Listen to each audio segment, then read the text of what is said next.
the performance perception gap, when there is one, means it becomes really difficult to manage people because you're coming from two very, very different realities. And what we find that is, even if expectations have been put into place, someone joins the company or someone starts in a new role, you set those expectations, you put in the KPIs, etc.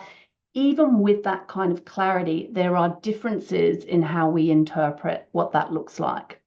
People often have a tendency, especially at that early stage in that emerging leader space, when they move from maybe a technical role into a leadership space, to actually be more optimistic about what they can do and how well they can do it.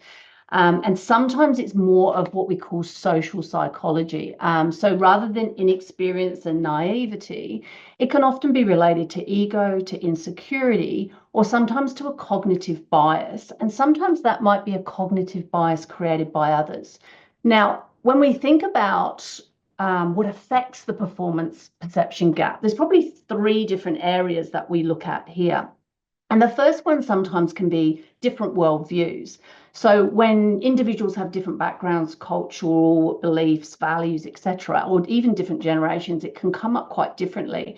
So culturally, sometimes admitting you don't know something may be perceived as a weakness. And so if someone is cognitively thinking that, they're actually not going to say, I don't know how to do this. They're going to probably just keep moving forward and trying to avoid and trying to deflect and move away from actually saying, I've got a gap here.